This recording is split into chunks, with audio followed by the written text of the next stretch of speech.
Historia del pensamiento filosófico y científico.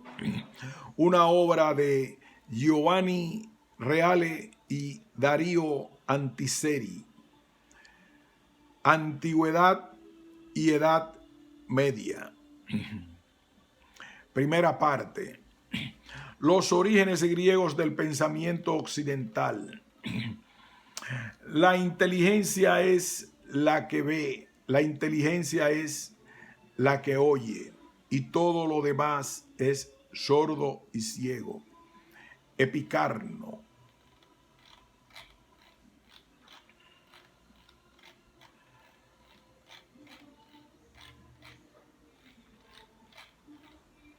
Génesis y naturaleza y desarrollo de la filosofía antigua. Capítulo 1. Primero, la génesis de la filosofía en los griegos. La filosofía como creación del genio helénico.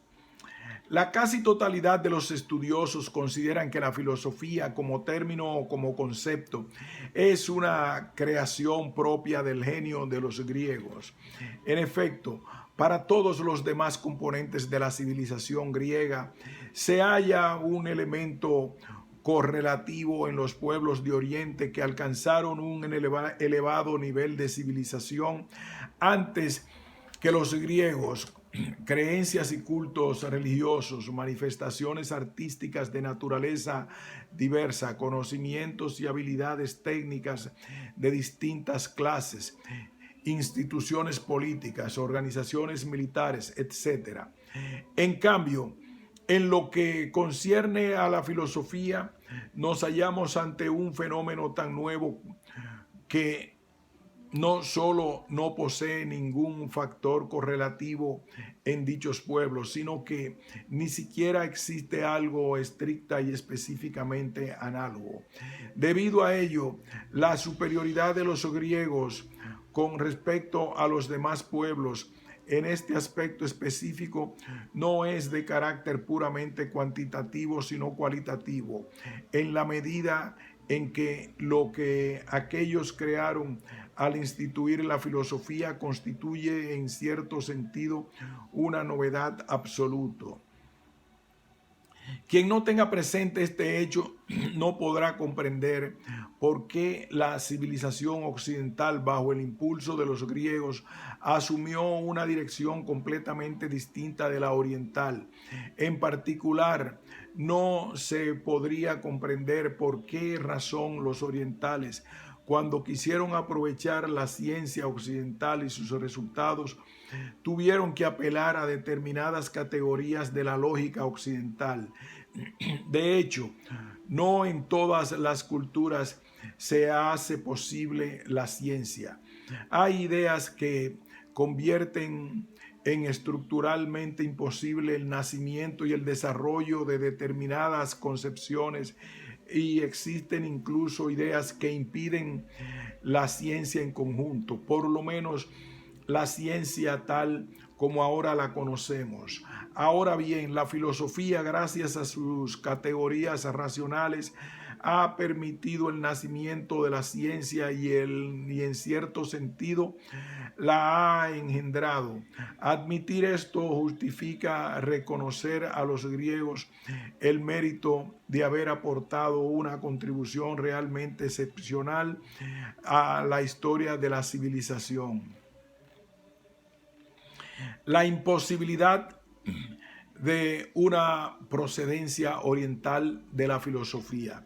Como es natural y sobre todo entre los orientalistas, ha habido intentos de atribuir a la filosofía un origen oriental basándose en la observación de analogías genéricas que se constatan entre las concepciones de los primeros filósofos griegos y ciertas ideas propias de la sabiduría oriental. No obstante, nadie ha triunfado en su intento, y la crítica más rigurosa a partir ya de finales del siglo pasado ha reunido una serie de pruebas auténticamente irrefutables en contra de la tesis de la procedencia oriental de la filosofía griega.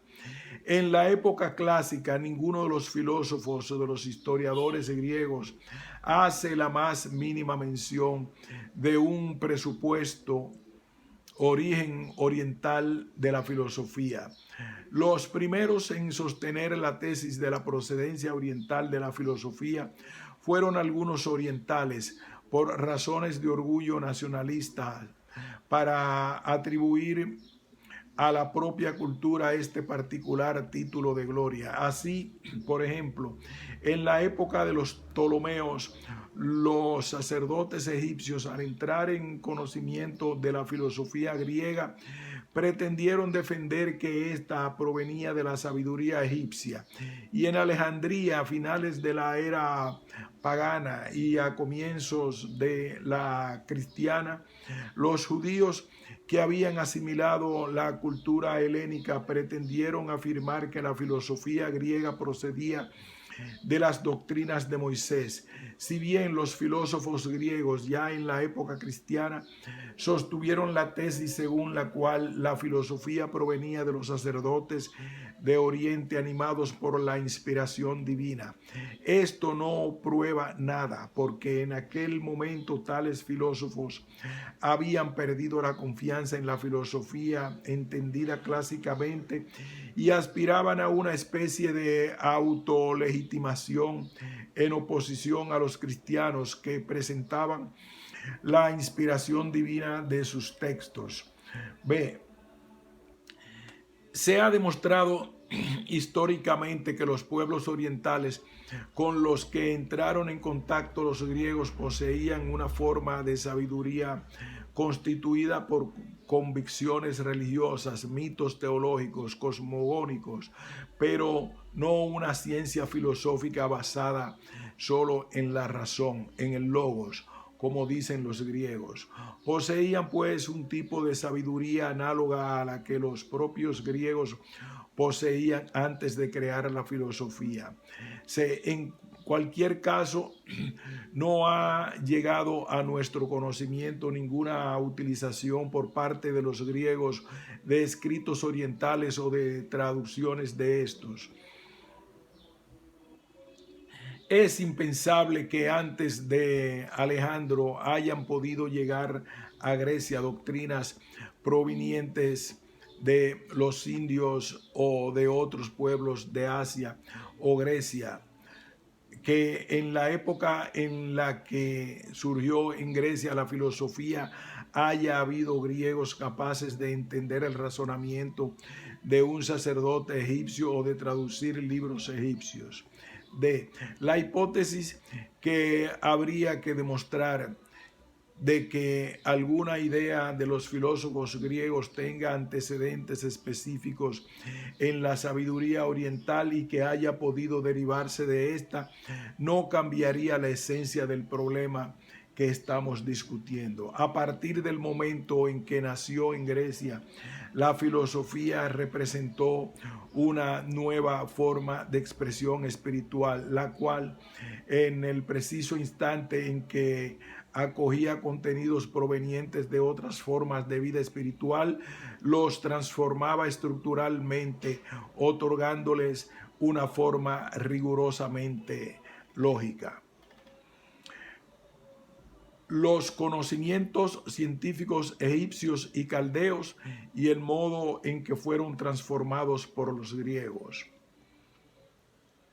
En cambio, los griegos obtuvieron de los orientales algunos conocimientos científicos. Tomaron de los egipcios ciertos conocimientos matemáticos, geométricos, y de los babilonios aprovecharon sus conocimientos astronómicos. Sin embargo, también en este caso es preciso efectuar algunas advertencias importantes que son indispensables para comprender la mentalidad griega y la mentalidad occidental que se basa en aquella. Por lo que sabemos, la matemática egipcia consistía primordialmente en el conocimiento de operaciones de cálculo aritmético con finalidades prácticas, por ejemplo, medir determinadas cantidades de víveres o dividir cierto número de cosas entre una cantidad dada de personas. De forma análoga, la geometría tenía un carácter esencialmente práctico y respondía a la necesidad, por ejemplo, de volver a medir los campos después de periódicas inundaciones del Nilo, o de proyectar o construir las pirámides. Las pirámides. Punto y seguido.